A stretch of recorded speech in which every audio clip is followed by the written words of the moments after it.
सभी को नमस्कार। आप सभी का हार्दिक स्वागत है इस सेशन में। कैसे हो आप सब? माफ़ी चाहूँगा, पीसी अपडेट होने लग गया था, उसके चलते थोड़ा सा लेट हो गया मैं। और आज अभी हम शुरू करने वाले हैं मेंस के बारे में। मेंस डीआई शुरू करने वाले हैं। एंड कैसे हो आप सभी? एकदम मज़े में हो?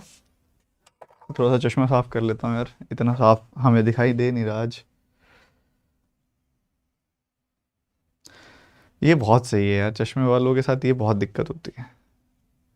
बारिश हो, फोग हो, चाय कॉफ़ी पी रहे हो, तब भी जो भी पीते हैं आंखों के आगे आ जाता है। आरंभ। तो चलो, देखो यार, सबसे पहले सवाल जो मन में आता है ना कि सर मेंस में सबसे बड़ा क्वेश्चन कि सर डीआई अटेम्प्ट तो करें तो कौन सी करें। ठीक है, क्योंकि डीआई एक ऐसा सेक्शन है जो मेंस के अंदर ना ट्रैप होता है। ठीक है, डीआई के अंदर ट्रैप होता है। अगर मैं इसको शुरुआत ही करूं, अगर मैं पीओ पेपर से, और जो देखो साल में जो पेपर्स होते हैं ना आपके, हर एक पेपर का ना एक अपना नेचर होता है। ठीक है, आपकी शुरुआत होगा अभी साल का इन दो पेपर से, RRB clerk, RRB PO.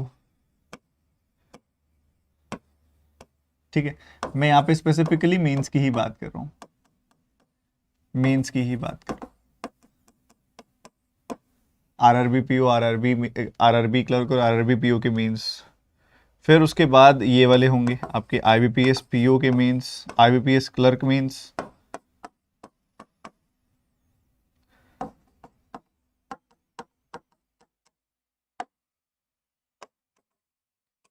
IBPS, इसके साथ ही मैं एक सीक्वेंस और डालता हूँ, एसबीआई क्लर्क मेंस।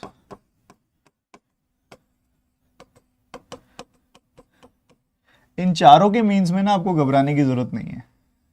ठीक है, ये चारों मेंस पेपर जो होते हैं ना साल के इसके अंदर ऑब्वियसली आपको सीक्वेंस तो वही फॉलो करना है कि कोई वन लाइनर आ रहा है तो पहले वन लाइनर निपटाया, कोई वन लाइनर आ रहा है तो पहले वन लाइनर निपटाए, उसके बाद फिर आपने अरिथमेटिक के सारे टाइप्स जिस जो डुएबल थे वो निपटाए, और उसके बाद डीआई निपटाई। और इधर ना ज़्यादा स्पेसिफिक होने की ज़रूरत नहीं पड़ती डीआई को लेके जब ये चार पेपर्स की बात होती है, क्योंकि आपके पेपर में लगभग लगभग हर डीआई डुएबल होती है। ठीक है, मेंस के पेपर में जब इन चार पेपर्स की बात होती है तो लगभग लगभग हर डीआई डुएबल होती है। बट इसके अलावा जो दो वो होते हैं ना, बब्बर शेर हैं जो दो बागड़ बिल्ले बड़े वाले, यानी कि आईबीपीएस पीओ मेंस और एसबीआई पीओ मेंस, यहाँ थोड़ा सा स्पेसिफिक होने की जरूरत होती है। ठीक है, यहाँ पे थोड़ा सा खेल का ध्यान रखना होता है। अगर आपने इस बार के दोनों पेपर्स को दिया है तो आपको इस बारे में पता होगा कि इन दोनों पेपर्स में बहुत ही कम, देखो आपको ज़्यादा अटेम्प्ट करने की जगह छोड़ी नहीं है एग्जामिनर ने। ठीक है, आप ज़्यादातर बच्चे कम ही अटेम्प्ट करके आए, कुछ बच्चों ने बेहतरीन परफॉर्म किया भी, जैसे कि आप सब जानते हैं, मैंने राजेश जी की वीडियो डाली थी, और भी स्टूडेंट हैं, अमन भी हैं, बहुत सारे बच्चे जिन्होंने बहुत बढ़िया परफॉर्म किया। ठीक है, सो बहुत अच्छी अच्छी परफॉर्मेंस वाले बच्चे भी हैं, बट इसके अंदर मेजोरिटी बच्चे जो हैं वो 10 मार्क्स के आसपास अचीव करके हैं, 10 मार्क्स के आसपास +-5, और वो एक अच्छा अटेम्प्ट था।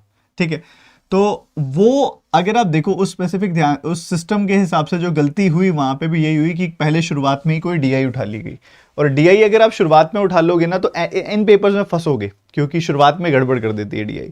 तो शुरुआत में जैसे देखो आप कुछ नंबर सीरीज का टाइप, कुछ क्वाड्रेटिक का टाइप, इस टाइप के क्वेश्चंस कुछ आए हैं, या उसके साथ ही अरिथमेटिक से जुड़ते कुछ सवाल आए हैं, वो फिर आओ डीआई के ऊपर। डीआई शुरू में उठाना एक गलती है। आप डीआई मान लो अब आपने वन लाइनर्स निपटा लिए, आपने अरिथमेटिक निपटा ली, डीआई की बारी तो आएगी ना, डीआई उठानी तो है ही, अब टाइम बचा हुआ है तो डीआई तो देखोगे। दोनों के दोनों पेपर में एक एक डीआई ऐसी देखी गई थी जो बिल्कुल आसान थी, बट वो डीआई कहाँ थी? डीआई थी 70% पेपर को क्रॉस करने के बाद, मतलब आगे छुपा के रखी हुई थी। अब वो डीआई की जा सकती थी दोनों में। तो आपको क्या करना है, इन पेपर्स के अंदर ऐसी डीआईज को ढूंढना है सबसे पहले जो ना सिंपल छोटी केसलेट डीआईज होते हैं, जिसपे 2 से 3 सवाल आपको दिए जाते हैं। ठीक है, सिंपल केसलेट डीआईज टाइप के होते हैं, और ज़्यादा लेंदी नहीं होती, ऐसे कुछ 5-6 लाइंस हैं, और उस पर बेस 2-3 सवाल आपको दे देता है वो डीआई करने वाली है। उसके अलावा जैसे ही आप देखेंगे कि very less complicated direct data आपको दिया हुआ है, जिसमें ज़्यादा सोचने की ज़रूरत नहीं पड़ रही है, फ्रंट में डेटा खुल के दे दिया, उसके क्वेश्चंस डिफिकल्ट होते हैं। और दूसरी तरफ जहां डेटा निकालना ज्यादा होता है उसके क्वेश्चंस कुछ हद तक ठीक होते हैं। तो आपको दोनों तरह की डीआई को परखना पड़ेगा। उस समय आपको चेक करना पड़ेगा कि भैया मुझे जो डेटा में डेटा निकालना है सारा का सारा, क्या वो इजीली कनेक्ट हो रहा है। अगर वो इजीली कनेक्ट हो रहा है तो वो आपकी डीआई है। अगर वहां दिमाग ज्यादा लगाना पड़ रहा है तो डायरेक्ट वाली डीआई उठाओ, उसके बाद उसको छोड़ो। फिर अगर इजीली डॉट्स कनेक्ट हो रही हैं उस समय डिस्क्रिप्शन को ढंग से रीड करो, ग्राफ को समझा आपने, पता है इसमें क्या क्या लिंकेज हो रही है, निकालना आसान है, उठा लिया। बट अगर लग रहा है कि भैया वो मेरे से नहीं हो रहा, मुझसे नहीं डिकोड हो रहा, डायरेक्ट वाली उठाओ, क्वेश्चंस में दिमाग लगाओ। 2 ही क्वेश्चन हो, 3 क्वेश्चन होंगे, वो आपके फायदे में। ठीक है, मुद्दा ये है कि आप पेपर में 8, 10, 12 सवाल बना लेते हो ना, तो ये एक अचीवमेंट है और खुद को ठंडा रख के बड़े आराम से बनाए जा सकते हैं इतने सवाल। अब आज के सेट के क्वेश्चंस के लिए आप सभी तैयार हैं? पहले तो बता दो लाइव चैट में, आर यू रेडी?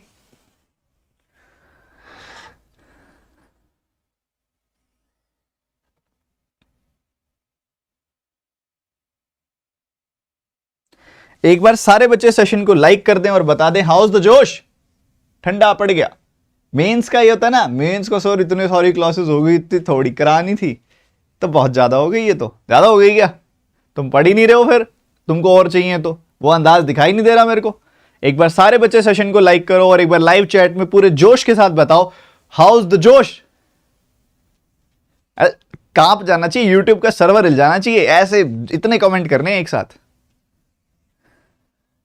चलो आप सभी को एक बहुत ही बढ़िया डीआई कराता हूं, शुरुआत कराता हूं। इस टाइप की डीआई मान लो आपके पेपर में आपको देखने को मिले, ठीक है, ऐसी कोई डीआई आपके पेपर में आ रही है, ठीक है, जिसमें आपको स्टेटमेंट्स दी गई हैं और पढ़ते ही आपको फील हो जाएगा कि ये जो स्टेटमेंट है वो होती हैं पार्टनरशिप टॉपिक से रिलेटेड है। कुछ कुछ वेरिएबल्स दिए गए हैं, वेरिएबल बेस्ड एक डीआई है, बहुत सिंपल है। इस पे 2 से 3 सवाल आपको देखने को मिलेंगे, टूट पड़ो, कोशिश करो निकालने की।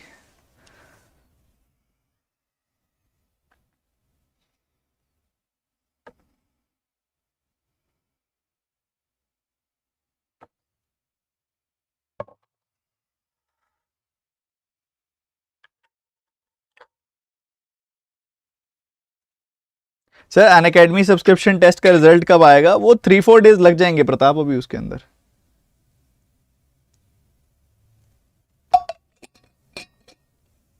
मैं पूरी लिस्ट दूंगा आपको 50 बच्चों की जो सिलेक्ट हुए हैं उसके अंदर, ठीक है, पूरे 50 बच्चों की आपको लिस्ट दूंगा। ठीक है, इसको करना कैसे है देखो, पहले तो समझते हैं कि वो कह क्या रहा है, पूरे क्वेश्चन को समझते हैं पहले तो। वो कहता है कि एक अंकिता, एक विकास है और एक चेतन है, 3 लोग हैं।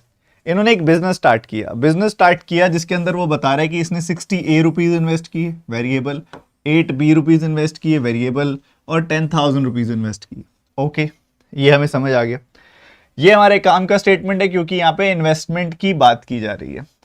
इन्वेस्टमेंट के बाद फिर उसने टाइम बताया कि पहले वाले बंदे का टाइम है 12 महीने, दूसरे वाले बंदे का टाइम है 10 महीने और तीसरे वाले बंदे का टाइम है 3 मंथ्स।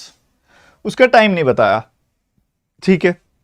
वेरिएबल भी इसने यहां पे अलग रखा है, वहां पे अलग रखा है, तो ऐसे डायरेक्ट लिंक नहीं कर सकते आप। कह रहे during the period for which Aman kept his investment, कह रहे जिस समय पे अमन ने अपनी इन्वेस्टमेंट रखी उस दौरान उसने मैनेजर के तौर पे भी काम किया और मैनेजर के तौर पे काम करने के उसको 15A की सैलरी मिलती थी। कितनी सैलरी मिलती थी? 15A रुपीज की सैलरी मिलती थी from the gross profit till the time he made the investment. तो ग्रॉस प्रॉफिट क्या होता है? ग्रॉस प्रॉफिट होता है जब आप रेवेन्यू में से, रेवेन्यू होता है ना, उसमें से कॉस्ट घटा देते हो, ठीक है, आप कॉस्ट घटा देते हो ना रेवेन्यू में से, तो आपको मिलता है ग्रॉस प्रॉफिट। या फिर सेलिंग प्राइस में से कॉस्ट प्राइस घटा देते हो तो मिलता है ग्रॉस प्रॉफिट। तो ग्रॉस प्रॉफिट बेसिकली वही है कि आपने कॉस्ट हटा दिया, जो नेट आपके हाथ में प्रॉफिट आया ना उसमें से ये सैलरी लेता है अपनी। At the end of the business the company earned a gross profit of 71,000 रुपए, 71,000 रुपीज का यहाँ पे ग्रॉस प्रॉफिट इनको यहाँ मिला, ठीक है। ग्रॉस प्रॉफिट कितना यहाँ मिला? 71,000 का। एंड चेतन और विकास की रेशियो कह रहा है 3:4 है। And total profit of Aman and income of Aman is 36,000 rupees. A minus C is equal to 98 and B is less than 48,000. सो ये सब डेटा आपके सामने है। बच्चे एक बात बताओ, एक सिंपल सी बात बताओ, समझना, कुल मिला के जो टोटल प्रॉफिट है वो है 71,000 रुपीज का, ठीक है। उस 71,000 रुपीज में से अगर आप ये वाले 36,000 रुपीज हटा दो, 36,000 रुपीज ये वाले एलिमिनेट कर दो, तो आपके पास कितने बच गए, आपके पास 35,000 रुपए बच गए। ये जो 35,000 रुपए हैं ये क्या है बेसिकली, ये कौन सा वर्टिकल है, ये बेसिकली कौन से वाला कंपोनेंट है, ये वो कंपोनेंट है जिसमें विकास का जिसमें अमन का सब कुछ आ गया, अमन का प्रॉफिट शेयर भी आ गया, अमन की सैलरी भी आ गई, ठीक है, इसमें अमन का प्रॉफिट भी आ गया, अमन की सैलरी भी आ गई, दोनों चीजें आ गई। ये वो 36,000 रुपए लास्ट में मेंशन किया हुआ है। एक तो अमन का यहाँ पे टोटल प्रॉफिट आ गया जो उसके हिस्से में जाना है, एक अमन को जो पैसा मिलेगा, सैलरी मिलेगी, इनकम मिलेगी, वो भी आ गया, उसका कॉम्बिनेशन है 36,000 रुपए। तो ये 36,000 रुपए घटा दिए तो ये बच गए 35,000 रुपए। 35,000 रुपए में क्या क्या मिलेगा देखो, अब यहां पे वर्किंग पार्टनर सिर्फ और सिर्फ अमन है। अमन कहां है, ये तो अच्छा ऊपर नाम अंकित लिख रखा है गलती से, यहां अमन करो, ठीक है, अंकित नहीं है, ये अमन है, ठीक है, अमन है, ए से है बेसिकली नाम, मुद्दा ए का है, कई बार ए से ना नाम, क्योंकि इतने सारे क्वेश्चन बनाते हैं ना तो नाम इधर उधर हो जाते हैं, तो अमन कर लो ऊपर, ठीक है, अमन कर लो, अमन, कोई बात नहीं, कोई बड़ी बात नहीं है, अमन कर लो। तो 71,000 में 36,000 चला जाएगा तो बच के आ गया सिर्फ विकास और चेतन का प्रॉफिट शेयर बच गया, विकास और चेतन का प्रॉफिट शेयर बच गया, और विकास और चेतन का प्रॉफिट शेयर यहां पे दिया गया, विकास टू चेतन है 4:3, क्योंकि चेतन टू विकास है 3:4, तो विकास टू चेतन हो गया 4:3,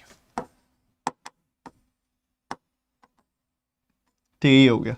तो 7 यूनिट की वैल्यू 35,000, तो 1 यूनिट की वैल्यू 5,000, तो इसको मिलेगा 20,000 और इसको मिलेगा 15,000। क्या इतनी बात क्लियर है हर एक बच्चे को, बताओ। ये बात तो हम यहां पे देखते ही समझ पा रहे हैं, ठीक है, ये प्रॉफिट शेयर्स हैं इनके, ठीक है, ये प्रॉफिट शेयर्स है, क्लियर है बाबा।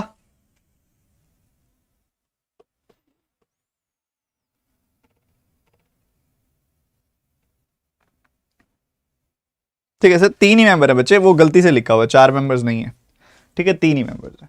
अब इसके साथ ही चलो हमने ये चीज देखी, परखी और लगाई भी, ये सब चीजें हमारे सामने आई भी। अब यार एक और चीज देखो, इनकी इन्वेस्टमेंट्स अगर मैं पूछूं तो 60A 8B, 60A 8B ये इन्वेस्टमेंट है, और उसके बाद 10,000 रुपीज की इन्वेस्टमेंट है, ये इन्वेस्टमेंट है। इन्वेस्टमेंट की रेशियो निकालना चाहो वो भी डायरेक्टली निकल जाएगी, कुछ अभी कट भी रहा है 2 इधर से। उसके बाद टाइम देखोगे तो 12 महीने, 10 महीने और 3C मंथ्स है, 12 महीने, 10 महीने एंड 3C मंथ्स। सो बच्चे इन्वेस्टमेंट की रेशियो को टाइम की रेशियो से गुना कर दें तो हमें क्या मिल जाएगी, प्रॉफिट की रेशियो मिल जाएगी। तो ये आ गया 720A, इधर से आ गया 80B और इधर से आ गया 30,000C। इधर से बड़े आराम से आप 8 से काट सकते हो, 8 से कैंसिल कर सकते हो इसको 8 से कैंसिल करोगे 9 आएगी वैल्यू, 8 से कैंसिल करोगे ये हट जाएगा, और 8 से कैंसिल करोगे तो 125 का 3 गुना 375 आ जाएगी वैल्यू। सो फाइनली रेशियो क्या आ गई, फाइनली रेशियो आ गई 9AB एंड 375C। इस रेशियो में प्रॉफिट बटेगा, इस रेशियो में क्या बटेगा, प्रॉफिट बटेगा। क्या कहते हो पहले बताओ, ये प्रॉफिट की रेशियो हो गई, सीधी सी बात है। हमें विकास और चेतन की प्रॉफिट की रेशियो पता है, विकास और चेतन की प्रॉफिट की रेशियो 4:3, विकास टू चेतन क्या है 4/3, ठीक है।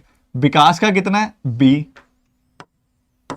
बी है विकास का, और चेतन का कितना है 375C। तो इससे बी और सी के बीच में रिलेशन आ जाएगा, बी और सी के बीच में रिलेशन बिल्कुल आ जाएगा, b is equal to 500C आ जाएगी, b is equal to 500C आ गया, ठीक है। b की वैल्यू है यहाँ पे हम उठा सकते हैं 500C, ठीक है, बढ़िया, बहुत ही गजब। अब b के साथ ये रिलेशन आ गया, उसके बाद हमें ये दिखाई दे रहा है कि इधर से हमें और पता चल रहा है कि a is equal to 98+C आ जाएगा, और एक ही कह रहे हैं b की वैल्यू 48,000 से कम है, चलो ये भी हम ध्यान रखेंगे, ये भी हम ध्यान रखेंगे। सो a की वैल्यू 98+C आएगी, a की वैल्यू में लिख सकता हूं 98+C, और वहीं दूसरी तरफ b की वैल्यू में लिख सकता हूं 500C, और ये 375C, तो C में C हो गया, ठीक है। पहले बताओ इतनी बात क्लियर है सबको जो मैंने अभी तक बताई है, बोलो बाबा, इतनी बात क्लियर है। और बोलते नहीं हो यार, सारे एक साथ बोला करो यार, सारे एक साथ बोला करो यार, ऐसे मजा नहीं आता, एक साथ।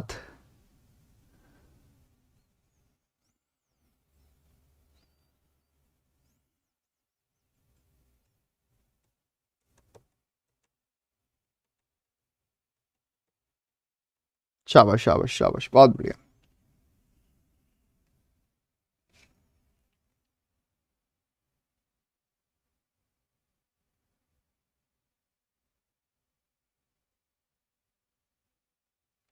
अब एक कंपोनेंट हमारे पास है, देखो अब यार वो यहां पे जो बंदा है अमन, अमन ने बिजनेस किया 12 महीनों के लिए। अमन ने कितने टाइम के लिए बिजनेस किया? 12 महीनों के लिए। अब 15A उसको मिलते हैं एक महीने के, 15A उसको मिलते हैं एक महीने के, तो 12 महीनों के टोटल उसको कितने मिल जाएंगे? 180A मिल जाएंगे, 180A मिल जाएंगे। सही बात है, ये भी सही है, 180A इसको मिलने वाले हैं। सही है। तो इन 36,000 रुपए में से, इन 36,000 रुपीज में से अगर आप हटा दो ये 180A, तो आपको मिल जाएगा कि उसके हिस्से में प्रॉफिट कितने का आया एक्चुअल में। बिल्कुल होता ना प्योर प्रॉफिट, सैलरी नहीं, प्योर प्रॉफिट कितने का आया ये हमें पता लग जाएगा। भाई पहले वाले बंदे के हिस्से में 36,000 माइनस 180A प्योर प्रॉफिट आया, ठीक है। और उसके अलावा जो दूसरे वाला बंदा है उसके हिस्से में यहां पे देखोगे तो, क्योंकि ए और सी के आपस में रिलेशन है ना, तो बढ़िया रहेगा आप बी को लो ही मत। वैसे तो बी का भी इस्तेमाल कर सकते हो, B is equal to 500C है। तो सेकंड वाले पर्सन के हाथ में कितना शेयर आ रहा है? सेकंड वाले पर्सन के हाथ में कितना शेयर जा रहा है टोटल? हमने अभी निकाला था 20,000 रुपए जाते हैं सेकंड वाले पर्सन के हाथ में, जाते हैं 20,000 रुपए, ठीक है। ये दोनों का आपस में रेशियो आ गया, पहले और दूसरे बंदे का। और इधर देखोगे तो पहले और दूसरे बंदे का क्या रिलेशन है वैसे ना, A B, 9A by B आ जाएगी वैल्यू यहां से।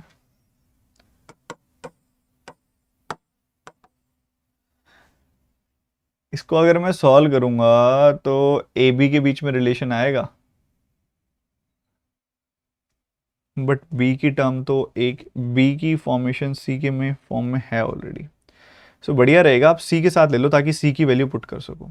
सो 375C ले लो आप ना, तीसरे वाले बंदे का शेयर ले लो, ज़्यादा बेटर रहेगा। 15,000 ले लो यहाँ पे शेयर, तीसरे वाले पर्सन का है जो, और उसके हिसाब से सॉल्व करते हैं इसको, क्योंकि ए और सी के बीच में रिलेशन भी है अपने पास, ठीक है। अब यहाँ पे अगर आप नोटिस करें तो तीसरे वाले बंदे को मिलता है 375C, तो रेशियो आ गई 375C, ठीक है। अब इसको सॉल्व कर लेते हैं, ज़्यादा बढ़िया रहेगा। आपने देखा कि यहाँ पे 375 का डबल होता है 750, और 750 का डबल होता है 1500, तो बेसिकली ये इसका 4 गुना हो गया, 40 बार कट गया, 40 बार कट गया, क्रॉस मल्टीप्लाई कर दिया। क्रॉस मल्टीप्लाई करोगे तो आपको मिल जाएगा 36,000C माइनस 180, या फिर 9 से भी काट सकते हो, ऊपर 9 से काट दो कॉमन निकाल के, 9 काट दिया 20 बार, 9 से काट दिया 4 बार, 4,000 आ गई वैल्यू, ठीक है। 9 भी कट गया। सी से क्रॉस मल्टीप्लाई करोगे, और भी काट दें थोड़ा सा, 20 से भी काट दें, 20 से काट दिया 2 बार कट गया, 20 से काट दिया 1 बार कट गया, 20 से काट दिया 200 बार कट गया, तो ये आ गया 200 minus A over 2 is equal to A by C. Cross multiply कर दिया, 200C minus A C is equal to 2A। क्या यहां तक सबकी बात क्लियर है? पहले बता दो, इतनी बात क्लियर है सब बच्चों को? पहले बताओगे सारे बच्चे, फिर मैं आगे बढ़ूंगा। 200C minus 9C is equal to 2A।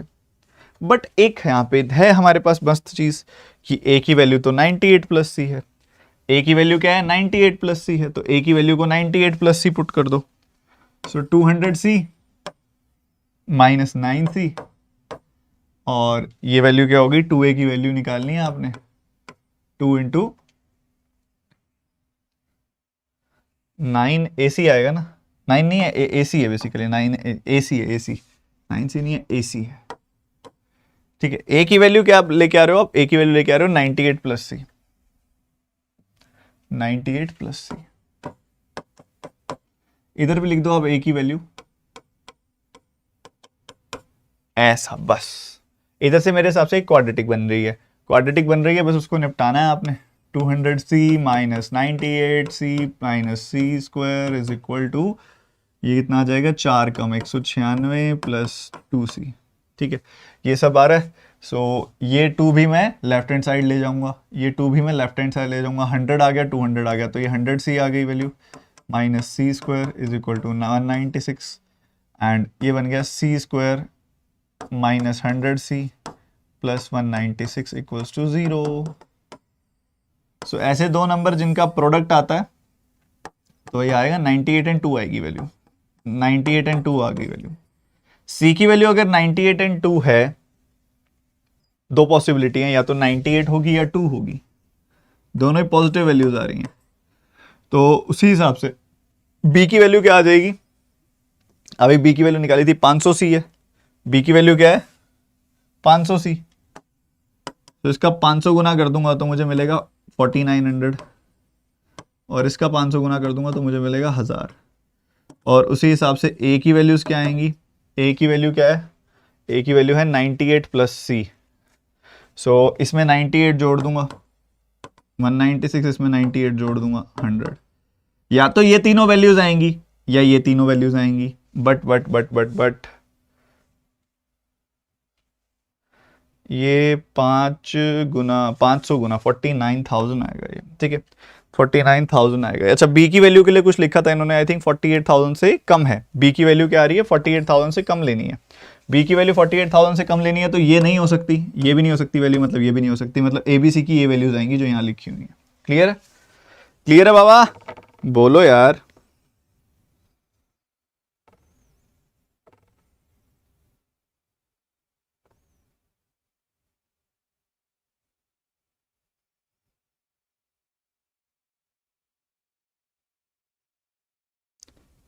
बोलो बोलो बोलो, सारे बोलो।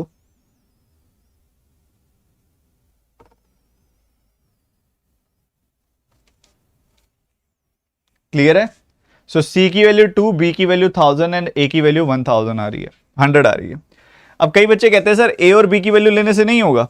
देखो यार, ए और बी के बीच में रिलेशन अपने पास है नहीं ना, कोई ए और बी के बीच में रिलेशन है नहीं, हम एक नया रिलेशन बना देते हैं अगर हम ए और बी लेते, तो इतने सारे 3-3 रिलेशन बनाने की कोई प्रैक्टिकल रिक्वायरमेंट नहीं है। बढ़िया रहेगा जो रिलेशन हमारे पास है उसी पे एक और इक्वेशन बना लें और उसके साथ कंबाइन कर दें इक्वेशन को, ठीक है। अब ये इक्वेशन बेस्ड है पूरा का पूरा डेटा, सारा का सारा डेटा इक्वेशन बेस्ड है। मैं एक बार रिपीट करता हूं, पहले बताओ किस किस को क्लियर है। रिपीट कर देता हूं, कोई बड़ी बात नहीं है, कोई बड़ी बात नहीं है। देखो सबसे पहली बात, क्या हम प्रॉफिट की रेशो निकाल सकते हैं? जी बिल्कुल निकाल सकते हैं। इन्वेस्टमेंट की रेशो दी हुई है, बिल्कुल दी हुई है। टाइम की रेशो दी हुई है, 12 महीने 10 महीने 3C मंथ्स। इन्वेस्टमेंट की रेशो दी हुई है, बेशक वेरिएबल में हो, इन्वेस्टमेंट की रेशो दी हुई है, टाइम की रेशो दी हुई है, बेशक वेरिएबल में हो। तो हम यहां पे इन्वेस्टमेंट की रेशो और टाइम की रेशो को मल्टीप्लाई करके प्रॉफिट की रेशो निकाल सकते हैं, जो कि ये निकल गई। सीधी सी बात, एकदम सीधी सी बात, बिल्कुल बढ़िया। उसके बाद हमें यह तो पता है कि बी और सी की प्रॉफिट की रेशो क्या है। बी और सी की प्रॉफिट की रेशो क्वेश्चन में दी हुई है 4/3 है, बट यहां से हमारे पास ये आई है, यहां से हमारे पास ये आई है बी और 375C, तो इसको हमने 4/3 से इक्वेट किया, तो एक बी और सी के बीच में बड़ा प्यारा सा रिलेशन आ गया, ठीक है। उसके बाद मुझे दिखाई दे रहा है कि क्यों ना मैं एक रिलेशन लूं जिसके अंदर मैं इस्तेमाल करूं इस वाली टर्म का और इस वाली टर्म का, क्योंकि ये ए और सी वाली टर्म है। ए और सी वाली टर्म का इस्तेमाल क्यों करना चाह रहा हूं मैं? ए और सी की टर्म का इस्तेमाल इसलिए करना चाह रहा हूं मैं क्योंकि मेरे पास यहां रिलेशन है ए और सी के बीच में कि a minus C is equal to 98, a minus C is equal to 98 and a is equal to 98 plus C. तो a और c के बीच में रिलेशन है, तो क्यों ना मैं ac वाली टर्म्स को इकट्ठा करूं। तो ac वाली टर्म को इकट्ठा करने के लिए क्या किया, मुझे दिख रहा है कि ग्रॉस प्रॉफिट है 71,000 रुपीज, जिसमें से 36,000 रुपए है अमन का प्रॉफिट भी और सैलरी भी। तो 71,000 में से 36,000 घटा दिया, 35,000 बच गया। 35,000 को मैंने 3:4 में ब्रेक कर दिया, 15,000 20,000 आ गई वैल्यू, ठीक है। अब मुझे पता है कि ये जो 36,000 रुपए लिखे हुए हैं ना अमन के केस में, ठीक है, ये ऊपर ना गलती से अंकित लिखा हुआ है जो बाद में आया, अमन है ये, ठीक है।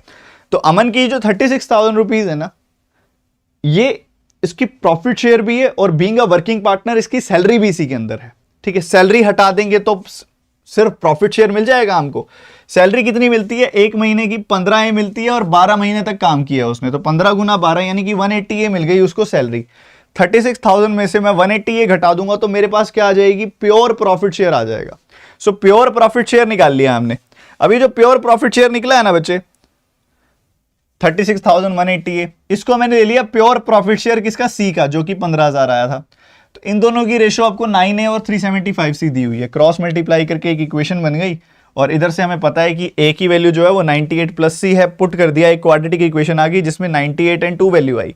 सी की वैल्यू 98 एंड 2, तो बी की वैल्यू क्या आ जाएगी भाई, 500 गुना है, सी का 500 गुना है बी, तो मैंने इसका 500 गुना करा, 49,000 आ गई वैल्यू। बट बी की वैल्यू तो 49,000 हो ही नहीं सकती, लिखा हुआ है बी की वैल्यू 49,000 से 48,000 से कम है, तो मतलब ये नहीं हो सकती, मतलब ये होगी। अगर ये होगी तो ऑटोमेटिकली अगर 49,000 नहीं है तो ये भी नहीं है और ये भी नहीं है, तो जो 2 से वैल्यू, सी की वैल्यू 2 से जो फर्दर आपके आंसर्स आएंगे वही कंसीडर किए जाएंगे। निकल गई एबीसी की वैल्यू।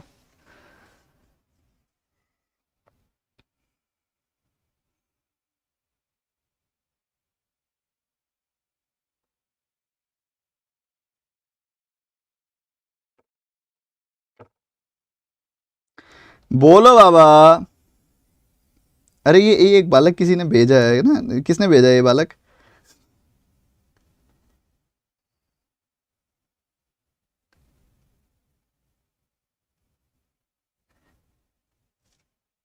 ये पता क्या कहता है एक बच्चा, इसका 1 साल बर्बाद हो गया, तुम्हारे साथ पढ़ते कई 100 बच्चे पीओ पेपर्स में सिलेक्ट हुए हैं, तुम्हारा 1 साल खराब हो गया। किसने किया है? मैंने किया होता तो सबका हो जाता। चलो क्वेश्चन पे आते हैं वापस। यहां पे 98, 49,196 टू 1,100, ठीक है। तो ये आप सभी के सामने डेटा निकल गया, क्लियर है कि नहीं है एक बार बता दो।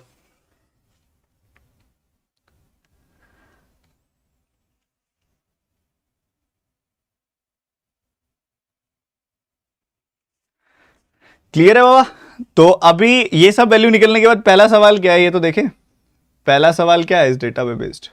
पहला सवाल है C X square plus A X plus B, ठीक है, C X square minus A X plus B is equal to 200, ठीक है। ये है आप सभी के सामने। अब आपके पास सारे डेटा निकले हुए हैं, उन डेटा का इस्तेमाल करके आप इसको कर सकते हो फर्दर, ठीक है। एबीसी की वैल्यू है 100,002, एबीसी की वैल्यू क्या है 100,002, ठीक है। अभी यहां पे क्या है कि भैया 2x square minus A x यानी कि 100x प्लस बी यानी कि 1000 इज इक्वल टू 200, ठीक है। ये वैल्यू है अपने पास। सो अगर आप इसको सॉल्व करोगे सो आपको यहां से क्या मिल जाने वाला है, ये 200 लेफ्ट हैंड साइड आ जाएगा और इसको 800 बना देगा।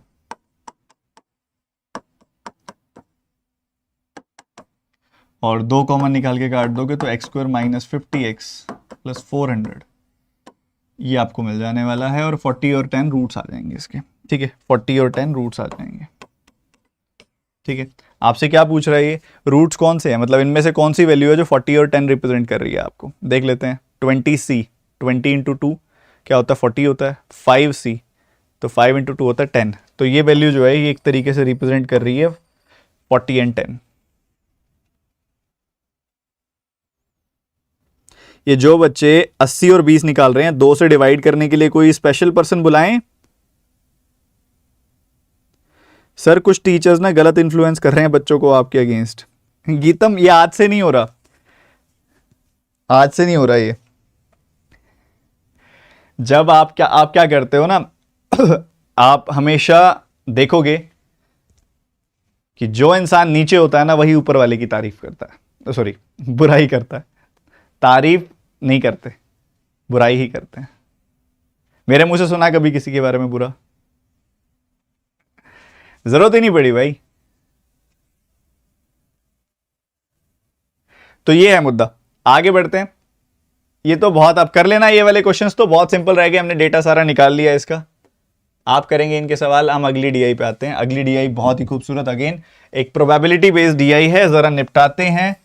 और आज से नहीं चल रहा है बच्चों, चलता रहेगा, आपको टेंशन लेने की जरूरत नहीं है, आप पढ़ाई पे ध्यान रखो। इसलिए मैं कहता हूं टाइम वेस्ट मत करो, पढ़ाई पे ध्यान दो। सर हम तो आपके चाहने वाले हैं, बस आप जब तक हैं कोई मर्जी कुछ बोलता रहे, क्या फर्क पड़ता है। देखो बोलने की नौबत किसको पड़ती है, आपको भी पता है।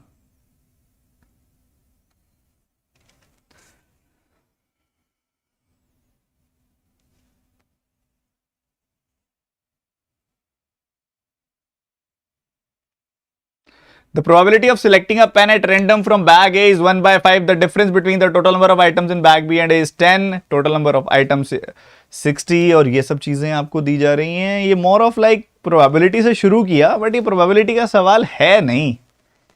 ये एक ही लाइन में लिखा हुआ है बस probability. ये तो बस बता रहा है कि उसमें कितने पेन है. 1/5 पेन है. कहने की बात है. तो है probability बीच बीच में थोड़ी थोड़ी है, बट ऐसे कुछ ज्यादा मेजर नहीं है probability पे.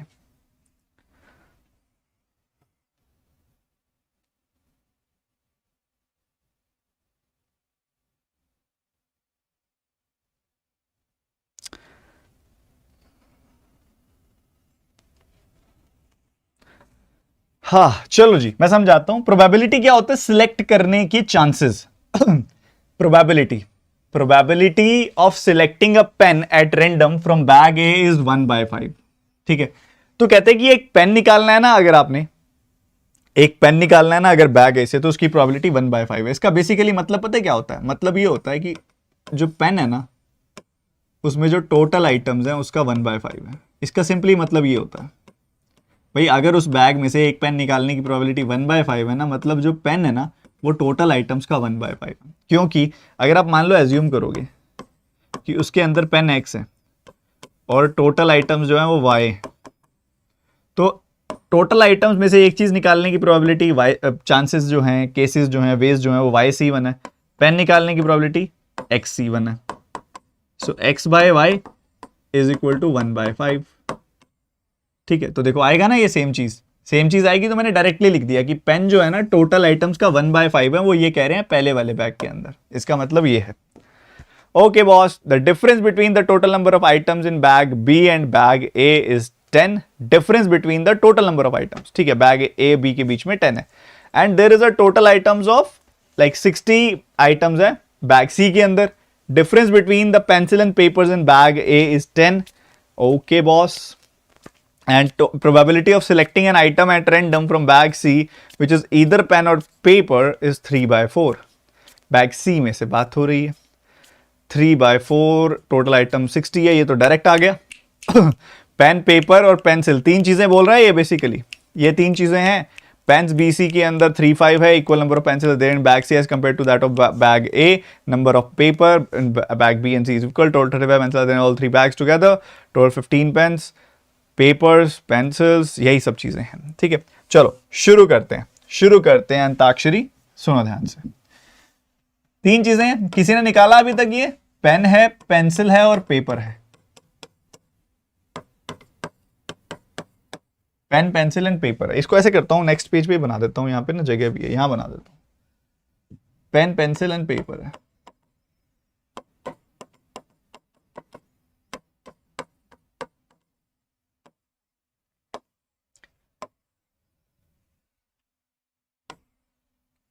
ठीक है. ये सब है. और कौन कौन से बैग हैं? ABC तो मुझे दिखाई दे रहा है. चौथा भी है क्या?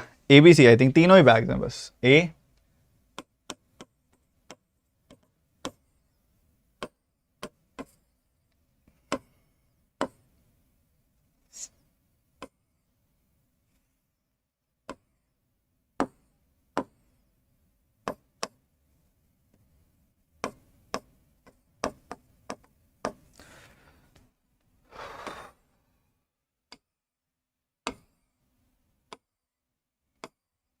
चलो बढ़िया. आपको टाइम भी मिल गया ना सॉल्व करने का इतना.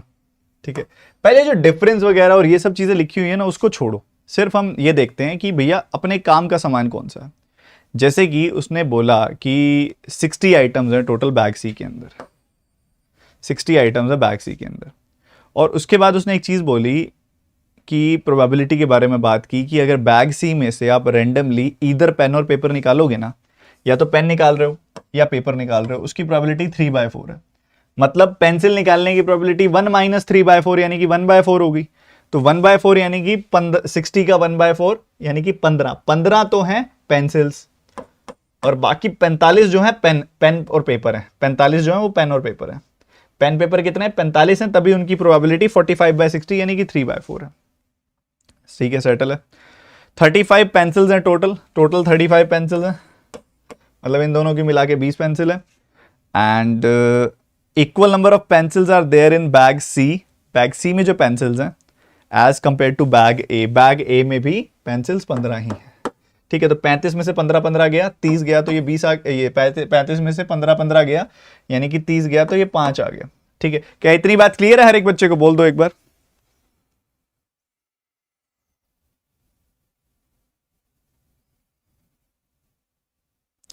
ठीक है भाई, बढ़िया। यार ये लाइव चैट में अभी भी बातें चल रही हैं, मैं देख रहा हूं। पढ़ लो पढ़ लो पढ़ लो पढ़ लो। पेन्स जो है ना, बैग देखो, अब उसके बाद ऊपर आए थे ना हम, तो ऊपर वो क्या कह रहा था, 60 आइटम्स बैग सी में हमने लिख दी थी, 1/5 इसके अंदर जो है पेन है, 5 में से एक तो पेन है इसके अंदर, ऊपर 1/5 था पेन, ये हमने देख लिया था। बी और ए की टोटल आइटम्स का डिफरेंस भी है अपने पास, ये भी सही है।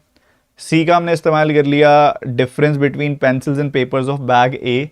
बैग ए की पेंसिल्स एंड पेपर्स का डिफरेंस आपको दिया हुआ है, the difference between pencils and papers of bag A is 10। But वही बात है, यहाँ पे दो चांसेस आते हैं, या तो मैं इसको 25 लिखूं, या मैं इसको, अगर मैं 25 लिखता हूं या फिर 5 लिखता हूं, दोनों ही ठीक है क्योंकि डिफरेंस है। ठीक है, सो ये 25 भी हो सकता है, 5 भी हो सकता है, क्योंकि डिफरेंस की बात हो रही है कि डिफरेंस 10 है। तो दोनों पॉसिबिलिटी है, देख लेंगे आगे जाके, एलिमिनेट कर लेंगे। और सी का इस्तेमाल कर लिया हमने, ratio of the number of pens of B and सी।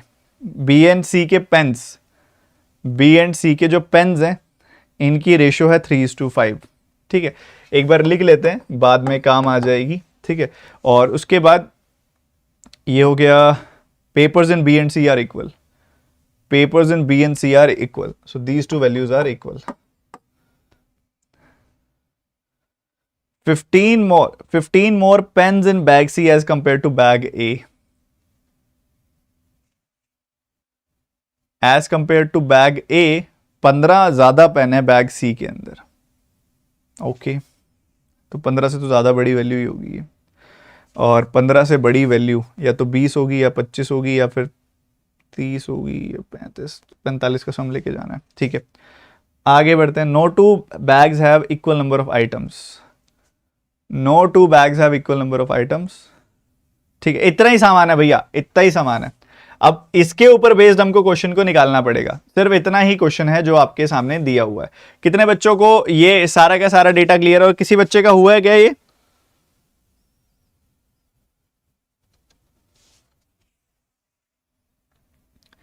किसी बच्चे का हुआ है? In each bag papers are more than the number of pencils. अब ये एक डेटा दिया हुआ है जिसका काम का डेटा है थोड़ा सा, कि हर एक बैग में पेपर जो है ना ज्यादा है पेंसिल से। अगर पेपर ज्यादा है पेंसिल से, ये देखो, ये देख रहे हैं, पेपर ज्यादा है पेंसिल से, तो 15 से ज्यादा होंगे, बेसिकली ये 5 आएगी वैल्यू। अब इससे काफी चीजें ना खुल गई काफी चीजें। कैसे खुल गई हमको? क्योंकि ऊपर पता है कि पेन सिलेक्ट करने की प्रोबेबिलिटी 1/5 है, तो पेन ना सिलेक्ट करने की प्रोबेबिलिटी 4/5 होगी, मतलब पेंसिल और पेपर जो है वो 4/5 है बेसिकली। इन दोनों का सम देखोगे तो 40 आ रहा है, इन दोनों का सम देखोगे 40 आ रहा है। सो हम जानते हैं कि 5 में से अगर एक पेन है तो 4 पेन पेंसिल होंगी, तो 4 यूनिट की वैल्यू 40 है, तो टोटल हो गया 50, ये हो गया 10। ठीक है, ये जैसे ही 10 हुआ ना, फिर एकदम से घंटी बजी कि भैया 15 ज्यादा पेन है सी में एज कंपेयर टू, तो यहां से 10 से 15 ज्यादा, यानी कि ये वैल्यू हो जाएगी 25 वैल्यू हो जाएगी। और अगर 5x की वैल्यू 25 है तो x की वैल्यू 5, और 3x की वैल्यू 3 × 5 यानी कि 15 हो गई। 60 में से 25 15 गया, 60 में से 25 15 40 गया, तो बच गया 20। तो यहां पे अगर वैल्यू 20 है तो यहां पे भी वैल्यू 20 होगी, क्योंकि ये दोनों वैल्यू सेम है। ओ तो ये सारा काम सेटल हो गया एक लाइन के साथ। ठीक है, सारा काम सेटल हो गया एक लाइन के साथ। ठीक है, कितने बच्चों को क्लियर हो गई पूरी की पूरी डीआई? अब ऐसी डीआई आपके पेपर में आएगी तो क्या हम नहीं करेंगे? ये तो बहुत मजे से। अब बच्चे क्या करते हैं मैं बताता हूं। एग्जामिनर कहां मोरल डाउन करता है? एग्जामिनर यहां मोरल डाउन करता है कि पहली वर्ड ही उसने यूज किया प्रोबेबिलिटी। ठीक है, और आगे भी अगर आप देखोगे ना, इसमें और भी जगह यूज है, एक जगह पे प्रोबेबिलिटी। अब एग्जामिनर बहुत अच्छे से जानता है। देखो आपका परफॉर्मेंस, अब मुझे कैसे पता चलता है कि आपकी प्रोबेबिलिटी या मेंसुरेशन वीक है? आपके देख के भैया आप ये क्वेश्चन कर नहीं पाते हर बार। एग्जामिनर के पास तो बहुत तगड़े एनालिटिक्स हैं, वो तो सारे पेपर चेक करता है कि भैया हर बार ये बालक क्या करते हैं, मेंसुरेशन और प्रोबेबिलिटी का सवाल छोड़ देते हैं। उसके पता है बैंकिंग के बच्चों के दिमाग का बहुत बड़ा डर है प्रोबेबिलिटी और मेंसुरेशन। उसके पास एनालिटिक्स है, क्योंकि वो सारे जितने पेपर होते हैं, हर शिफ्ट के पेपर का एनालिसिस होता है उसके पास। अब वो क्या करता है, वो ऐसा क्वेश्चन मेंस में डालेगा जो डुएबल होगा क्योंकि पेपर तो डुएबल बनाना है उसने, बट वर्ड उसमें प्रोबेबिलिटी यूज होगा। इससे क्या होगा, सामने वाला देखते ही मोरल डाउन छोड़ दिया। पर था कुछ इस पूरी की पूरी डीआई में, पर ऐसा बहुत बार होता है तुम्हारे पेपर में मेंस के।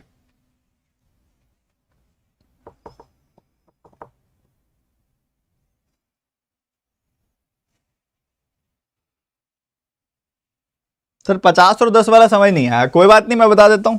वो क्या कह रहा था, पेन निकालने की प्रोबेबिलिटी, मैंने आपको बताया भी ना, अभी शुरू में बताया पेन निकालने की प्रोबेबिलिटी के बारे में। भाई पहले वाले बैग के अंदर टोटल आइटम्स अगर 5 है ना, तो उसमें से पेन 1 है, ठीक है, ये पता है ना। टोटल आइटम्स अगर 5 है तो उसमें से पेन है 1, तो बाकी बच गया जो पेंसिल एंड पेपर, वो कितने होंगे, पेंसिल एंड पेपर कितने होंगे, 5 में से 1 गया 4। बट पेंसिल एंड पेपर की वैल्यू कितनी है, पेंसिल एंड पेपर की वैल्यू कितनी है, 40। 4 यूनिट की वैल्यू 40 हो गई, 1 यूनिट की वैल्यू 10, 5 यूनिट की वैल्यू 5 गुना 10 यानी कि 50। सो 50 टोटल, जिसमें से 10 पेन है, 40 पेन पेपर है। तो ये किया है इस तरीके से मैंने। सो ये डीआई इस तरीके से निपटानी थी। आई थिंक सब बच्चों को क्लियर है। लाइव चैट में एक बार बता दो, इसके क्वेश्चंस आपने करने हैं, फिर हम अगली डीआई पे मूव कर रहे हैं फटाफट। अगली डीआई तो घमासान है, समय पड़ा है, समय पड़ा है। तो इसके क्वेश्चन देख लो, मैं अभी होमवर्क दूंगा आपको। मैं this is your first question, this is your second question and this is third question. 3 question है ऐसी डीआई पे, पिछली वाली डीआई पे भी 3 ही क्वेश्चन थे, इससे ज्यादा आपको देगा नहीं, ठीक है। अब ये देखो कितनी प्यारी डीआई है, इसके अगले पेज पे भी है डेटा, तो एक बार इस पेज का डेटा रीड करो, फिर मैं अगला पेज दिखाता हूं आपको, ठीक है। बहुत ही मस्त डीआई है ये, क्योंकि इसके क्वेश्चंस मस्त हैं।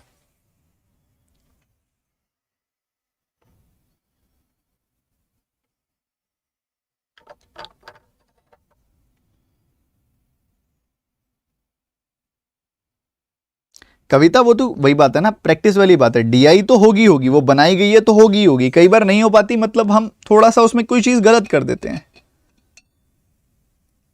सर आज की क्लास मस्त है, ऐसे ही क्वेश्चन कराएं। हर क्लास मस्त होती है यार, कौन सी क्लास मस्त नहीं होती।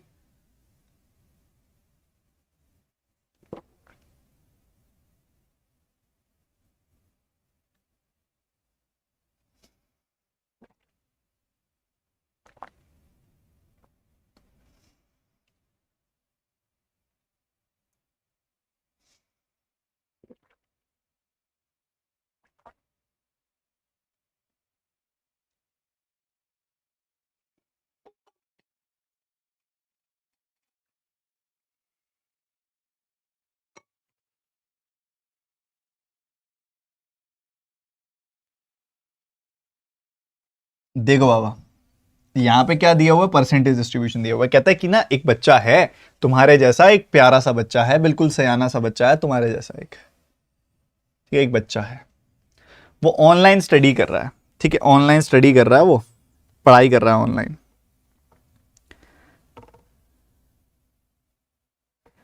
अब वो जो ऑनलाइन पढ़ाई करता है, 4 सब्जेक्ट्स की पढ़ाई करता है एकेडमी के ऊपर। Each subject has a certain number of classes. हर एक सब्जेक्ट की, मान लो इसकी जो है, मान लो 10 क्लास होती है, इसकी 15 क्लास होती है, इसकी 15 क्लास होती है, इसकी 5 क्लास होती हैं। तो हर एक की ना सर्टेन नंबर ऑफ क्लासेस है, जो कि बराबर भी हो सकती हैं और जरूरी भी नहीं है कि बराबर हो। कुछ ऐसे, कोई ऐसा कंडीशन नहीं है कि सारी बराबर है, सारी अनइक्वल है। इट कैन बी इक्वल और इट कैन बी डिफरेंट, ठीक है। और उसके बाद कहता है हर एक क्लास 60 मिनट की होती है। जो आपको टेबल दी जा रही है उसके अंदर percentage distribution of classes of each subject दिया जा रहा है, out of total number of classes of all 4 subject together. सारी क्लासेस अगर 100% है तो उसमें से A% पहले वाले सब्जेक्ट क्लासेस है, B% दूसरे वाली क्लासेस है, 1.5% 1.5% तीसरे वाले सब्जेक्ट की क्लासेस है, और C% चौथे वाले सब्जेक्ट की क्लासेस है। उसके बाद उस तरफ क्या दिया जा रहा है आपको, उस तरफ दिया जा रहा है कि कितने प्रतिशत, percentage of number of classes that the student has already watched. अब भाई मान लो यहां पे फॉर एग्जाम्पल 20 क्लासेस आती है और इधर एक वैल्यू आती है फॉर एग्जाम्पल 10%।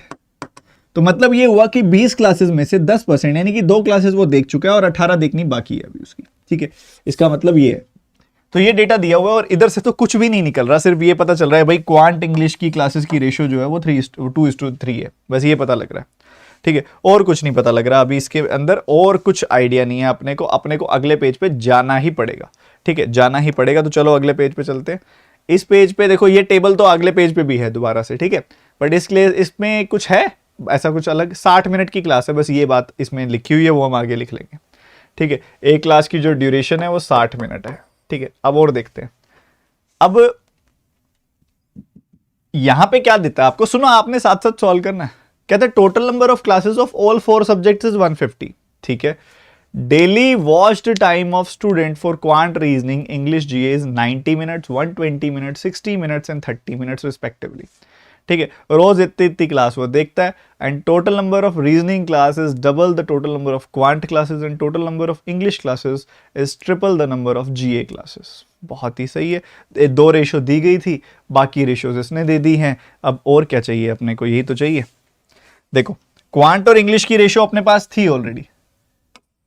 ठीक है, क्वांट और इंग्लिश की रेशो थी आपके पास ऑलरेडी, क्योंकि अगर आप देखोगे ना, ए और 1.5 ए की रेशो निकालोगे, ए और 3/2 ऑफ ए की रेशो निकालोगे, तो इसकी ए और 1.5 ए की रेशो आएगी 2:3। ठीक है, 2:3 की रेशो आएगी। बढ़िया। और इसने जो दे दी वो क्या बताया, कहता है रीजनिंग की क्लास डबल है क्वांट की क्लास का। रीजनिंग की क्लास जो है वो डबल है क्वांट की क्लास का, तो 2 का डबल हो गया 4। सही है। और उसके बाद वो क्या कहता है, उसके बाद कहता है कि इंग्लिश की क्लास ट्रिपल है जीए की क्लास का। इंग्लिश की क्लास क्या है, ट्रिपल है जीए की क्लास का। सो इंग्लिश की क्लास किसका ट्रिपल है, 1 का ट्रिपल है, तो जीए की क्लास हो गई 1। सही है। तो टोटल क्लासेस कितनी है अगर आप देखो तो, टोटल क्लासेस कितनी है मेरे भाई, बोलो तो सही। 10 क्लासेस हो गई टोटल, 10 क्लासेस हो गई। टोटल क्लास कितनी है, 10 है। टोटल क्लास है 10। ठीक है, इन सब का सम 10। 4 जो है 10 का कितना परसेंटेज है, तो यहां हमें दिखाई दे रहा है 40%, यहां हमें दिखाई दे रहा है 20%, यहां हमें दिखाई दे रहा है 30%, और यहां हमें दिखाई दे रहा है 10%। ठीक है, वेरिएबल दिया हुआ है हमें ए बी 1.5, ये तो ये ए है, ये बी है, ये 1.5 ए है, और इसके साथ ही सी है। क्या है, सी। सो क्लियर हो गया। ए की वैल्यू कितनी आ रही है, 40। बी की वैल्यू कितनी आ रही है, 20। और इधर से भी बात तो वही है, ए की वैल्यू 20 आएगी और सी की वैल्यू आ रही है 10। क्या इतनी वार्तालाप आप सबको क्लियर है बच्चे? बोलो बोलो बोलो बोलो। अरे क्या बात है, क्या बात है, क्या बात है, बहुत बढ़िया। और अगर मैं बात करूं सिर्फ क्लासेस की, रीजनिंग, क्वांट, इंग्लिश, जीए,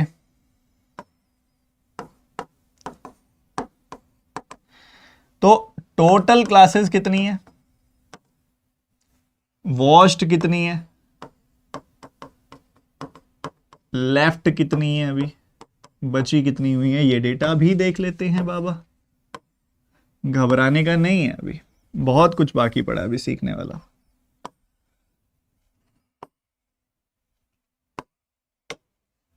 ठीक है, टोटल क्लासेस अगर आप देखोगे तो हमारे पास 150 टोटल क्लासेस है। ठीक है, 150 टोटल क्लासेस है। सो 150 का 40% हो गया 60, 150 का 20% हो गया 30, 150 का 30% हो गया 45, और 150 का 10% हो गया 15। ठीक है, अपने को ये पता, इतनी क्लासेस टोटल आ गई। इतनी क्लासेस टोटल आ गई। वॉच्ड क्लासेस कैसे निकालोगे, पहले वाले में वॉच्ड क्लासेस है B%, B% मतलब 20%। 20% वॉच्ड है, यानी कि 12 वॉच्ड है, इसका 20% 12 वॉच्ड है, 48 जो है अभी बची हुई है। ठीक है, उसके बाद आगे कहता है 10A/3, 10A/3, ए क्या है अपना 40, ए जो है वो है 40, समझ रहे हो? एक बच्चा तो कह रहा है नो साउंड। सो 10A/3 यानी कि 40/3, 40/3, 40/3 का मतलब क्या होता है, परसेंटेज लगाओगे नीचे 100 आएगा, 2/15 हो गया 40/3। सो 2/15 इसका निकालोगे तो कितनी आएगी वैल्यू, 15 से काटा 2, 2 दूनी 4। सो 4 क्लासेस देखी हुई हैं, 26 अभी नहीं देखी हुई। ठीक है, ये भी सही है। उसके बाद आगे 10C/3, सी कितना है, सी है 10, तो 10C/3 मतलब 10 × 10/3, यानी कि 100/3, 100/3 मतलब 1/3, 33.33% मतलब 1/3, 1/3 मतलब 15, और यहाँ पे आ गई 30। आगे बढ़ते हुए अगली चीज क्या है, A%। A% कितना होता है, A% होता है 40%, तो 15 का 40% यानी कि 6, बाकी बच गई 9। ठीक है, सो देखी हुई क्लासेस कितनी है, अनदेखी हुई क्लासेस कितनी है, सब हमने निकाल लिया, ABC की वैल्यू हमने निकाल ली। सो ये जो राइट हैंड साइड में लिखा हुआ है ना, ये सारा डेटा नोट डाउन कर लो, फिर क्वेश्चन शुरू करेंगे अभी अपने।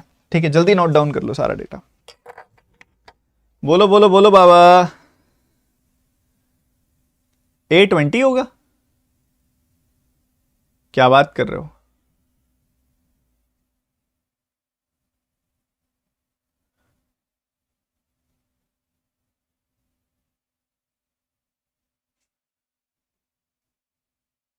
अच्छा, क्वांट पहले है ना, क्वांट रीजनिंग इंग्लिश जी, ये तो बहुत लंबा चौड़ा काम हो गया यार, कि नहीं हुआ? क्वांट रीजनिंग इंग्लिश जी, अरे यार, ये तो फिर गड़बड़ हो गई इसमें तो काफी, माफी चाहूंगा भाई, ये सीक्वेंस कैसे डिस्टर्ब हो गया?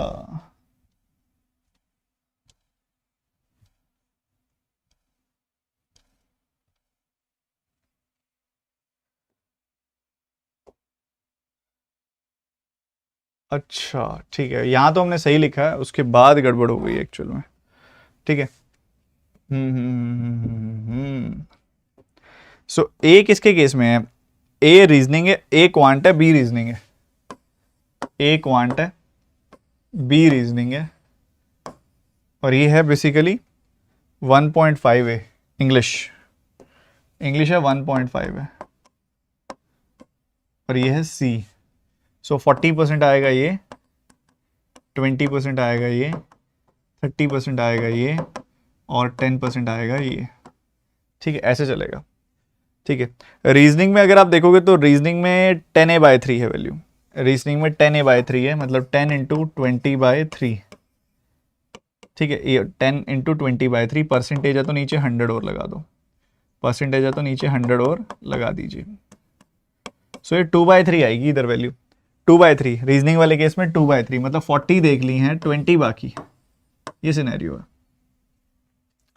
ओके बाबा, ये भी ABC भी बदलेगा। A20 है, B40 है, और C जो है वो 10 है। ठीक है, ये चीज उल्टी हो गई थी।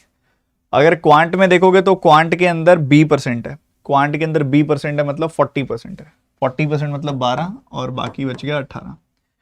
आगे बढ़ोगे तो इंग्लिश में 10C/3 है। इंग्लिश में क्या है, 10C/3, 10C/3 मतलब 100/3, यानी कि 1/3। ठीक है, इंग्लिश में 1/3 है, मतलब 15 देख ली, 30 बाकी है। और आगे बढ़ोगे अगले में है बेसिकली A%। A% मतलब 20%, 20% मतलब 3 देख ली, 12 बाकी है। इसको करो नोट डाउन फटाफट, फिर शुरू करते हैं। इसको करो नोट डाउन, फिर शुरू करते हैं।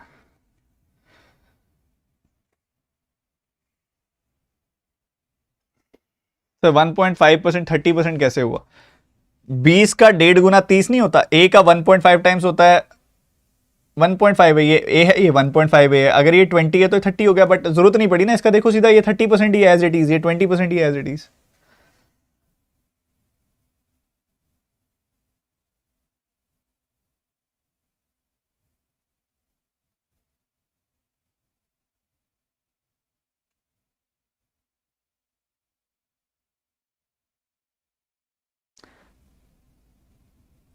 सर ऊपर सब्जेक्ट का रेशियो बता दो, लेट आए हो बच्चों।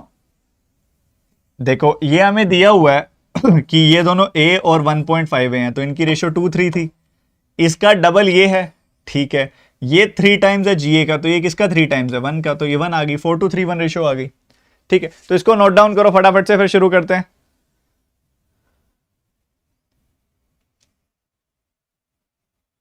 इसके क्वेश्चंस अच्छे हैं, क्वेश्चन शुरू करते हैं फटाफट। नोट डाउन कर लिया, डन लिख दो जिसने कर लिया नोट डाउन, जिसने नोट कर लिया वो डन तो लिख दो।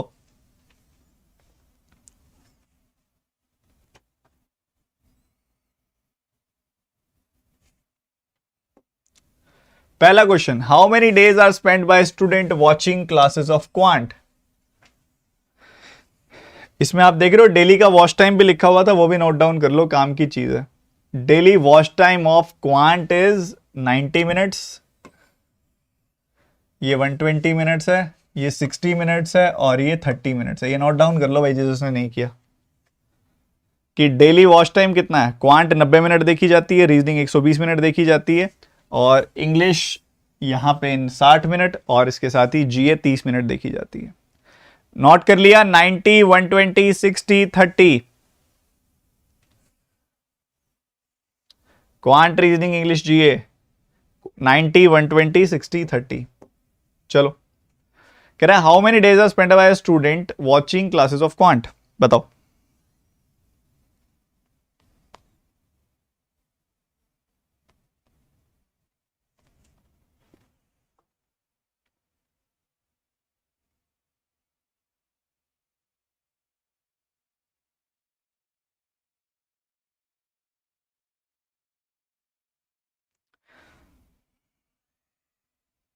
देखो बच्चे, पहले में क्वांट पूछ रहा है, फिर रिमेनिंग क्लासेस पूछ रहा है, और क्लासेस ऑफ जीए पूछ रहा है। ठीक है, सो अगर आप देखोगे ना, तो क्वांट की क्लासेस कितनी देखी गई हैं? क्वांट की क्लासेस देखी गई हैं 12, और हर एक क्लास जो है 60-60 मिनट की है। और कह रहे कि how many days were spend by student watching remaining classes of reasoning. Reasoning की रिमेनिंग क्लासेस कितनी है? रीजनिंग की रिमेनिंग क्लासेस हैं 20, और हर एक क्लास है 60 मिनट की। ठीक है, और उसके बाद लास्ट में पूछता है वो जीए की क्लासेस। जीए की क्लासेस 3 है, और हर एक क्लास है 60 मिनट की। ठीक है, इतनी इतनी तो आपको पता है कि डेटा है, और ये इतना टोटल टाइम देखना है। और देखा कितनी कितनी देर जा रहा है? पहले वाले में क्वांट में आई थिंक 90 मिनट थे, रीजनिंग में 120 मिनट, 90 मिनट, 120 मिनट, और यहाँ पे 30 मिनट थे आई थिंक।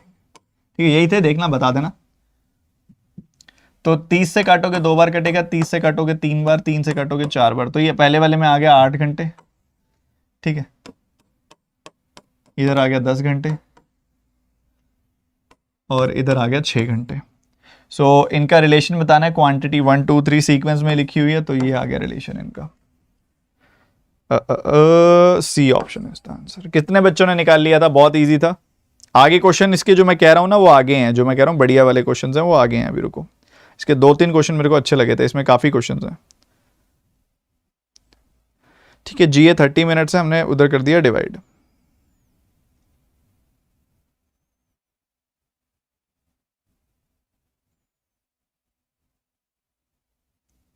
ठीक है, ये हो गया आपका आंसर सेटल।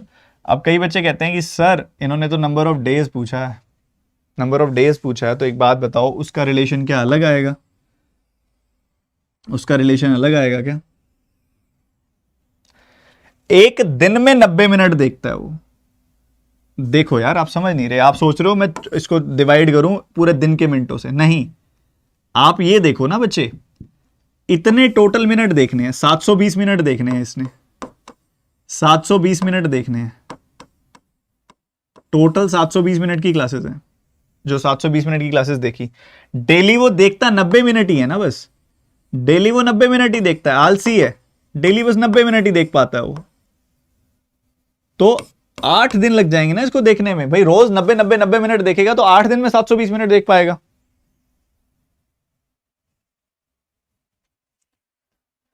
ठीक है, समझ रहे हो? जैसे यहां पे टोटल हो गया 1200 मिनट, 1200 मिनट की क्लासेस हैं, रोज 120 मिनट देख पाता है वो, तो रोज 120 120 120 120 ऐसे 10 दिन तक देख पाएगा ना वो इसको। यहां देखोगे तो 180 मिनट की क्लासेस हैं, रोज 30 मिनट देखता है वो, तो 6 दिन लग जाएंगे ना उसको वो देखने में। ये मुद्दा है। अगला क्वेश्चन करेंगे। ये तो आप मेरे को बताना, होमवर्क है ये तो आपका, कि इनमें से कौन सी स्टेटमेंट करेक्ट है। ये होमवर्क है, मैं बाद में दिखा दूंगा आपको दोबारा से। अभी आगे बढ़ते हैं, और क्वेश्चन भी हैं इसके अच्छे अच्छे। पहले इसके ये वाला क्वेश्चन करके दिखाओ आप, पहले ये वाला क्वेश्चन करके दिखाओ, फिर आएंगे उन पे। कहता है if Rajesh can complete a work in 8 days, Raman can complete it in 3 days, Shyam can destroy it in this days, तो आप बताना है उस हिसाब से आंसर।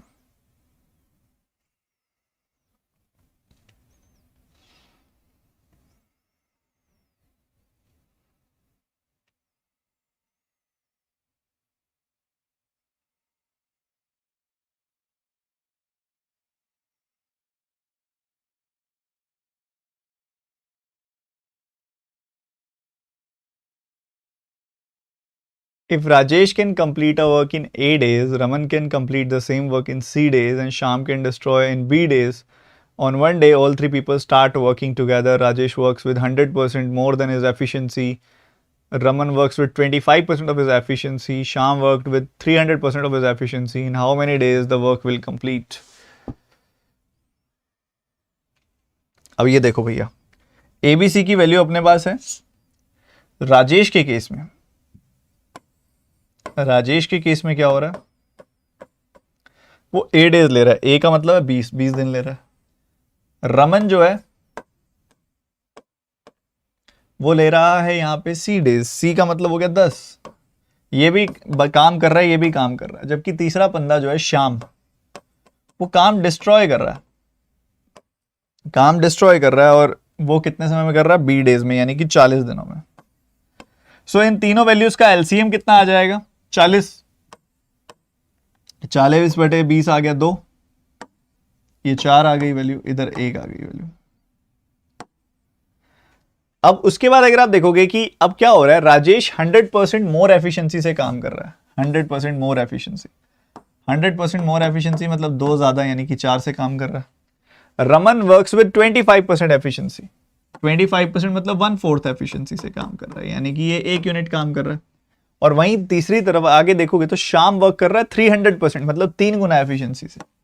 मतलब ये 3 यूनिट काम कर रहा है. सो ये 4 यूनिट बनाता है, ये 1 यूनिट बनाता है, ये 3 यूनिट हटा देता है. सो ये आ गया 2 यूनिट. ठीक है, 2 यूनिट्स आ गई ये वैल्यू. 2 यूनिट्स आ गई वैल्यू, बहुत सही. अगर 2 यूनिट ओवरऑल काम हो रहा है तो 40 यूनिट काम करना है. 2 यूनिट काम हो रहा है, 20 दिन में जाके खत्म होगा. ये 20 दिन में जाके खत्म होगा. तो 20 दिन क्या, कौन से वाला आंसर है सही? सो 20 दिन का आ रहा है. 2a तो नहीं है, 2a तो 2 × 20 हो जाएगा. ये तो कितना है, a की वैल्यू 20 है, तो ये तो 20/40 हो गया. 0.5 ऑफ b का 0.5, ये होगा आंसर, क्योंकि 40 का 0.5 होता है 20. B option is the answer. कितने बच्चों का निकल गया था? बोलो बाबा, बोलते नहीं हो यार.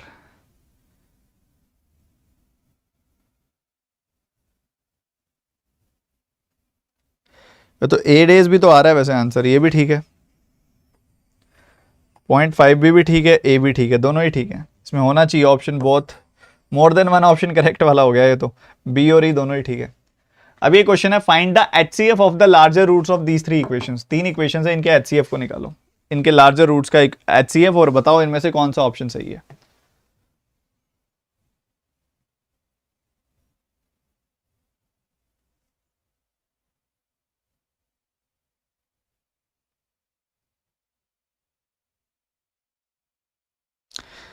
एक बच्चा कहता है सर 20, 10, 40 वैल्यूज कहां से लाए? आप थोड़ा लेट आए, पहले ही ला चुका हूं मैं ये वैल्यूज. इसको दोबारा देखना, रिकॉर्डेड देखना. एक साथ ही करना चाहिए शिप्रा, प्री और मेंस. HCF और larger roots of all 3 equations. तो पहले वाली इक्वेशन में A की जगह पे आप 20 रख दो, B की जगह पे 40 रख दो, और C की जगह पे आप 10 रख दो. ठीक है, ये बन गई इक्वेशंस. सो प्रोडक्ट 20 का सम चाहिए, प्रोडक्ट 75 का सम चाहिए 20 का. तो 15, 5 साइन रिवर्स करने पे ये आ जाएगी वैल्यू. 40 है, 30, 10 ये आ जाएगी वैल्यू. और यहाँ माइनस का साइन है, माइनस का साइन है तो आपको 20, 10 मिलेगा. यहाँ पे -20 + 10 आएगा, और साइन रिवर्स करोगे तो +20 - 10 आएगा. ठीक है, सो ये बन रहा है खेल. लार्जर रूट्स का HCF, हाईएस्ट कॉमन फैक्टर, 15, 30 और 20 का हाईएस्ट कॉमन फैक्टर क्या होता है बताओ? 5 होता है. सब बड़े से बड़ा नंबर जो इन तीनों को डिवाइड कर सकता है वो 5 है. 10 तो नहीं कर सकता, 10 इन दोनों को कर देगा, बट इसको नहीं कर पाएगा. सो 5 इनमें से किससे आ रहा है? 5 इनमें से किससे आ रहा है? देखो, P + A, और ये तो बहुत बड़ी वैल्यू आ जाएगी, ये तो नहीं होगा. B + A, B + A होता है 60. 60 में से, इससे भी नहीं हो रहा, B - A यानी कि 20, और फिर बढ़ रही है वैल्यू, ये भी नहीं होगा. यही होगा मोस्ट प्रोबेबली. B में से A भी गया और 1.5 C भी गया. तो B में से A गया, पहले तो 20 आ गया, और उसमें से 1.5 C यानी कि 15 गया. तो यही आएगा, D option is the answer. इसी से 5 आ रहा है. हाईएस्ट कॉमन फैक्टर 5 है इनका. ठीक है, बढ़िया, मजे में। चलो बहुत ही शानदार। कैसा लगा आपको आज की क्लास? कैसी लगी बच्चे? आज की क्लास कैसी लगी आपको?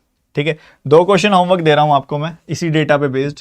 एक तो ये वाला सवाल और एक ये वाला सवाल। ये दोनों क्वेश्चन आपने करने हैं और मेरे को बताना इन दोनों का आंसर क्या होगा।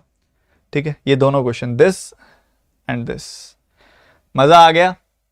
बोलो आज की क्लास में मजा आया? क्लास की पीडीएफ मैं आपको इस टेलीग्राम चैनल में दे दूंगा। टेलीग्राम ऐप के अंदर सर्च कर लो @studyfied PDF, ये सर्च कर लो। आपको सबसे ऊपर एक टेलीग्राम चैनल मिलेगा जहां 2,15,000 से ज्यादा लोग होंगे। वो वाला ज्वाइन करना है। बाकी इसके अलावा कोई चैनल नहीं है मेरा, ये फेक है सारे के सारे। ठीक है, सो ये ज्वाइन कर लेना। यहाँ क्लास की पीडीएफ दे दूंगा मैं आपको।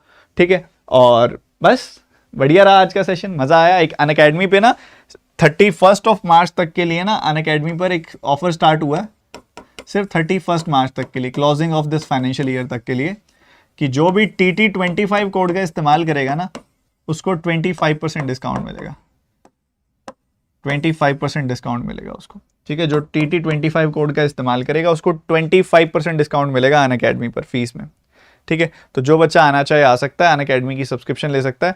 फ्लैट 25% ऑफ मिल रहा है आपको। ठीक है, जैसे ही आप सब्सक्रिप्शन लोगे ना तो मेरी जितनी जो क्लासेस चल रही हैं और जो चल चुकी हैं, हो चुकी हैं, उन सबकी रिकॉर्डेड वीडियोस भी आपको मिलेंगी। और सिर्फ मेरी नहीं, अनअकैडमी पर जितने भी टीचर्स पढ़ा रहे हैं उन सभी की क्लासेस की अनलिमिटेड एक्सेस मिल जाएगी आपको। प्री मेंस जो मर्जी पढ़ो, डिटेल में पढ़ो, पुरानी पढ़ो, नहीं पढ़ो, सारी पढ़ो। ठीक है, सारी की सारी क्लासेस की अनलिमिटेड एक्सेस आपको मिल जाती है। TT25 कोड है, उसका इस्तेमाल करके आप चल सकते हैं। मिलते हैं अगली क्लास में। Bye bye, take care and God bless you and जय हिंद।